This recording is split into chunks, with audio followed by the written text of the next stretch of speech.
మహాత్మా గాంధీ జాతీయ గ్రామీణ ఉపాధి హామీ చట్టాన్ని నిర్వీర్యం చేసేందుకు కేంద్ర ప్రభుత్వం కొత్త బిల్లు తీసుకొచ్చింది అని సిపిఐ రాష్ట్ర కార్యదర్శి వర్గ సభ్యులు ఏపీ వ్యవసాయ కార్మిక సంఘం రాష్ట్ర ఉపాధ్యక్షులు తాటిపాక మధు విమర్శించారు.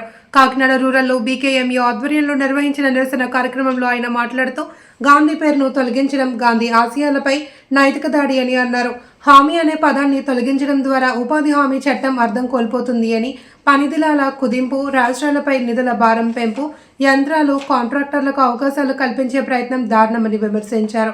ఈ బిల్లుకు వ్యతిరేకంగా ఈ నెల 22 వరకు రాష్ట్ర వ్యాప్తంగా ఆందోళన చేపట్టి 22న కాకినాడ కలెక్టరేట్కు తరలిరావాలి అని పిలుపునిచ్చారు.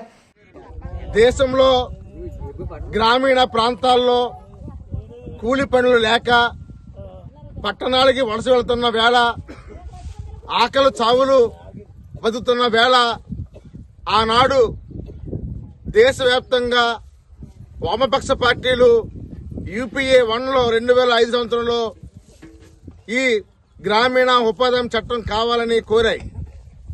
వామపక్షాల పోరాటాల ఫలితంగా యూపీఏ 1 2005 సంవత్సరంలో మరి మహాత్మా గాంధీ జాతీయ గ్రామీణ ఉపాధి చట్టం ఏర్పడింది.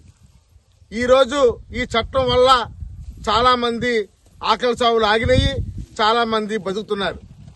అయినా ఈ చట్టాన్ని మరింత పటిష్టపరచాలని, కూల్ రేట్లు పెంచాలని, పని దినాలు పెంచాలని మరి ఆంధ్రప్రదేశ్ వ్యవసాయ కార్మిక సంఘం బీకేఎంయూ చాలా మంది పెద్ద ఎత్తున పోరాటాలు చేస్తూనే ఉన్నాయి.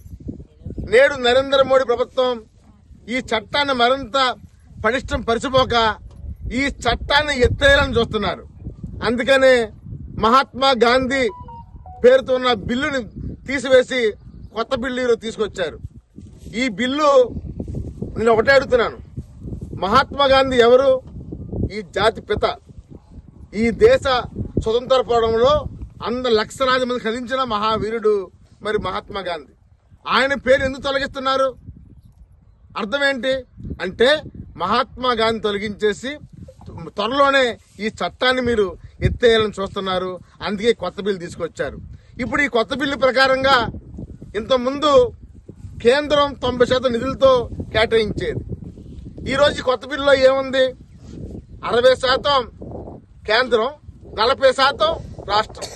అలాంటప్పుడు ఈ రాష్ట్రాలు అప్పులో ఉన్నాయని చెప్పేసి పనులు పెట్టరు. అప్పుడు వీళ్ళందరూ ఏం కావాలి? వీళ్ళ పనులు ఏం కావాలి? పేరుకి 120 రోజులు పని వేతనం పెంచుతామని చెప్తున్నా ఆచరణలో మాత్రం